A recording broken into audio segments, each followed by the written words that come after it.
This young lady was brutally murdered by her childhood friend in front of her workplace, all because she couldn't stop taking gifts, money, and favors from a man who had interest in her that she didn't like. This happened on the 9th of April 2019. Stories like this are the reason why young ladies should not accept gifts or money or favors from men they don't like, especially if the man had showed interest in them. It usually mostly doesn't end well. And such was the case for 25-year-old Ivy Wangeshi, whose brutal killing took place just a day before her birthday on Nandi Road in Uasin County, Kenya. Ivy was brutally killed by a man who was a childhood friend who grew up to suddenly have interest in her. The man's name was Naftali Kinuntia, and he grew up going to the same school with Ivy as a child. Their parents even knew each other, although during their secondary school era, they went to different schools. They mostly only went to the same primary school. They were both smart students and kept in touch with each other, especially online, chatting, texting, on Facebook, and on social media basically. When it was time for university, Naftali went to study computer tech, and Ivy decided to study medicine and surgery at Moore University School of Medicine in the College of Health Science. When Naftali finished school and got a job, he opened a computer shop. Ivy at the time was still in medical school because, medical school takes 8 years. Some point they lost touch, but eventually after their university or while Ivy was still in university and Naftali was done, he reconnected back to her. He expressed liking her so much, but she did not have that interest in him. Basically, she liked him based on the fact that they grew up together. Other than that, there was nothing else. However, for Naftali, he had feelings for her and wanted her to be his girlfriend. And this would be the premise for a disaster that is yet to come. The first time Ivy rejected Naftali's push for them to date, he took it well, but hoped to continue impressing her. He began showering her with gifts, sending money to her, and even taking her out, but all this did not work. However, she kept being his friend because, again, they knew each other since they were little. According to a friend of Ivy, one time in 2017, she and Ivy were both stranded. They had gone to a party and got lost somehow or couldn't go home, and somehow Ivy realized that Naftali lived near the area where they were, and so they went to Naftali's house to spend the night. Naftali welcomed them, gave them his bed, and even slept on the floor. Naftali continued to show his interest to Ivy, but again, Ivy kept toning it down. And in somewhere of 2018, Naftali bought a car, and he hoped that this would change Ivy's mind somehow, some way. He drove the car to Ivy's school uninvited, hoping that the new car would impress her and make her like him. Remember, he had been asking her out, and she kept rejecting him. However, when he showed up, this led to her yelling at him, because again, Ivy was not expecting him. When Naftali arrived in the school, Ivy was not happy to see him. It took some time before he was able to beg her and her friend to enter the car so he could take them out. Afterwards, he brought them back to their hostel. He told Ivy that he wanted to talk to her alone and asked her to follow him back to his hotel room where they could both be alone. Somewhere in his mind, he assumed from buying the new car, being able to calm her down and convince her to get into the car along with her friends, taking them out, buying them food, and having a good time with them would actually warm up to her to follow him to his hotel room. But when he brought up this idea that they should go to his hotel room to be alone, she turned it down and he got angry. They quarreled again, and when he left, he sent her some threatening messages. It's unclear what the messages read, but apparently they were threatening for what was said. But eventually he apologized and they settled. It was even her friend who convinced her to forgive him because they both need to go to Nairobi and it would be easier if they joined Naftali in his car. So basically, the friend convinced Ivy to forgive Naftali because now that he has a car, it's going to be of use to them. It is possible that that was the next day after he had showed up at her school with the car. I guess they both went to Nairobi with his car.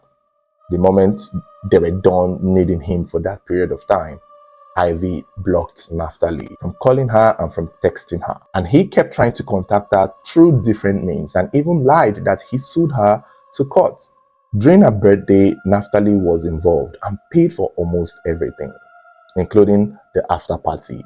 He was doing all this just for her to like him. And once again, after the party, he asked her to go to a hotel room with him, and she refused. Naftali was always calling and complaining to her friends whenever she blocked him. He sometimes sent threats and complained about how he was being treated by her. Some of the threats included him saying that only death could separate them, that they were both born to be together. And he also threatened that he would tell her mother to refund all the money he had spent on her, which was over 200,000 Kenyan shillings. He even threatened to collect some of the gifts he had spent on her whenever they quarreled. Clearly, this was an indication that it was not only Ivy that Naftali was fueling with gifts. To please her, from what we are saying now, he was also giving money to her mother, to her siblings, basically to her friends too, with hopes that they could convince her to love him. Towards the end of 2018, Ivy changed her phone number so that Naftali would stop contacting her. However, when it came time for her birthday in 2019, she suddenly unblocked him and settled with him. And of course, Naftali used this as a means to get close to her again, because he knew she loved to host her birthday parties and she loved to make them big. Given how big he showed up for her previous birthday in 2018. Now, this is Ivy who have blocked this guy and doesn't want anything to do with this guy. This is Ivy who knew that this guy is interested in her sexually. This is Ivy who has been rejecting this guy from 2015 up until this moment. This is Ivy who knew the intentions and the reason why this guy is showing up, despite all the threats or the gifts or the fights. This is Ivy who was sure that she wasn't attracted to Naftali. However, after unblocking him just because of her birthday party, things started going left. She started discussing the birthday plans with Naftali, even budgeting with him. She said the party would cost about 28,000 Kenyan shillings, and he even offered to pay for it. He sent her 14,000 Kenyan shillings and promised to send her the rest before the party. It's unclear why she was still accepting gifts from him. It is possible she had forgiven him genuinely and was not just opening up her DMs because of the birthday party. However, on the 3rd of April 2019, 7 days before her birthday party, Naftali showed up to her hostel unannounced and told her to enter his car, but she made up an excuse and told him she was coming, but never came back. I guess the reason why he gave her half the money and promised to give her the rest, the other part when it's close to the birthday, was so that he could have a hold of her manipulatively and maybe ask her to finally go to his hotel room with him.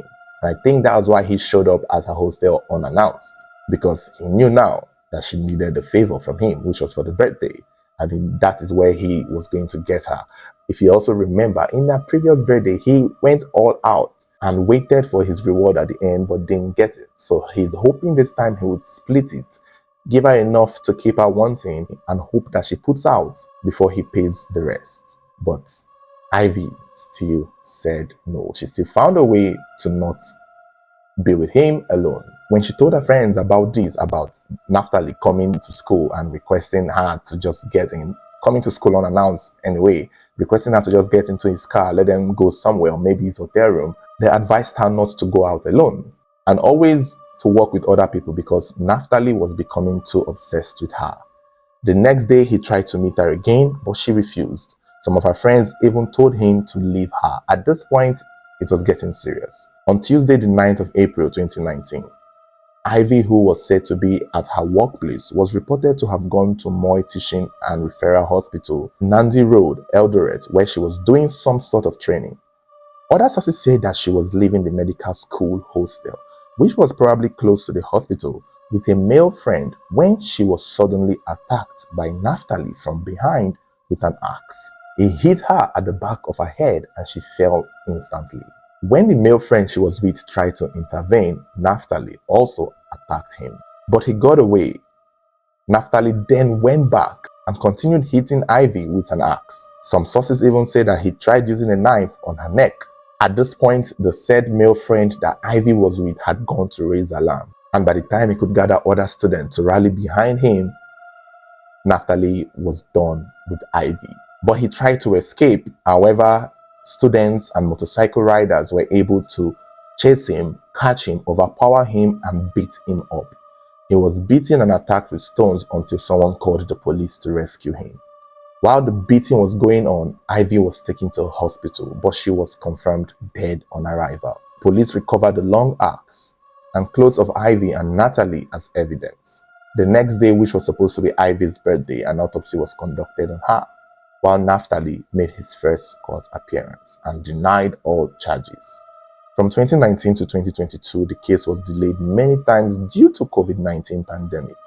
When he applied for bail, he was denied and a psychiatric examination was conducted on him. Ivy was eventually buried on the 18th of April 2019, 9 days after what should have been her birthday. Around this time, Naftali was still recovering from the serious injuries he sustained from the beating at the time he had killed Ivy. He had a broken arm, broken leg, and had stitches on his face and forehead.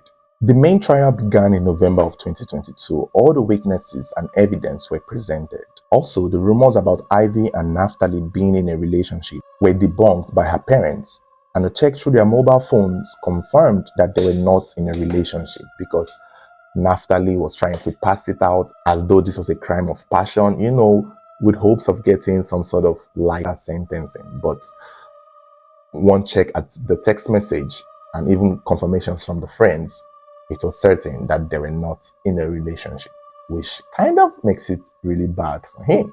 There were also rumors of Ivy having a man who was sponsoring her and of the man being HIV positive. All were debunked by her parents. It's unclear what this had to do with anything. I guess this is just some of the rumors that Naftali would put out there to make his case, viable. I have no idea why suddenly a man with HIV sponsoring Ivy, it's being put out there. This could have been stories that were going around at the time. Naftali eventually confessed to killing her, as if he did not know that already, but admits to regretting doing what he did. However, he had his own version and motive for why he did what he did. He said that he had walked up to Ivy about the remaining 14,000 Kenyan shillings balance for her birthday, but she had blocked his number and had spoken to him very rudely and said that he was not even invited to the birthday party and that she had a new boyfriend. Naftali claimed that it was most likely the new boyfriend that he had seen her with the day he killed her. And he claimed that this conversation happened in person. That is to say, at the time she was closing from work, Naftali claimed that he went to approach Ivy and was like, "What's up? I was trying to talk to you about the remaining balance, but your message is not going through." And that was when Ivy was like, "Nigga, I blocked you.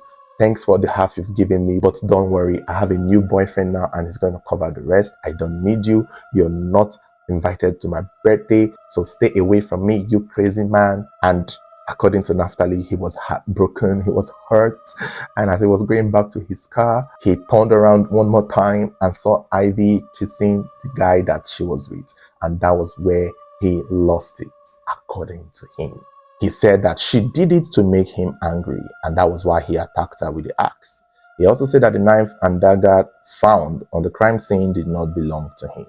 He said he did not plan to attack her and that he had the axe in his car for protection since 2018. This is another attempt for Naftali to get, crime of passion again. One of those things that was not premeditated, because if it's premeditated murder, he would get a tougher, harsher sentencing. So this story was a way to make it look like it happened on impulse, in the moment, in the heat of the moment, and that he was provoked by her.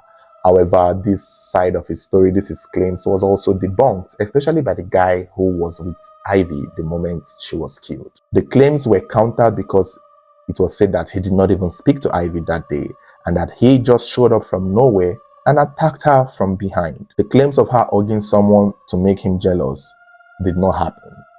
And the prosecution also pointed out that the axe was brand new and had been recently sharpened, and that he drove for hours through the night from Thika in Nairobi to Eldoret just to kill Ivy. And this is proof in itself because where she was, he doesn't live there. So, which means that for him to leave wherever he was to come there, he was intentional for what he did. And the fact that the axe itself had been new and was recently sharpened was all the proof you need to know that he meant to kill her. He had it in mind before he left his house to come to that spot. Afterwards, Naftali changed his plea to guilty of all he was accused of. He was found guilty in October of 2023, and on the 14th of December 2023, nearly 5 years after the murder of Ivy Wangeshi, the killer Naftali was sentenced to 40 years in prison at the age of 33. He should be about 73 at the time he would come out of jail, which is ironic that there's even a chance that he's even going to get out. It's really unfortunate. This appears to be justice well served, although people wanted harsher sentencing for him. Obviously, they wanted him to be hung, but I guess the statements of things and understanding certain part of maybe Ivy leading him on could have also played a role in why the sentencing is 40. And I guess this is why, as a young girl or as a young woman, if a man has interest in you, there is no reason why you should keep taking gifts from him, especially when you know you have no interest in them. All this would have really, really gone differently if Ivy had, from the get-go, stopped receiving gifts from him. It's unfortunate.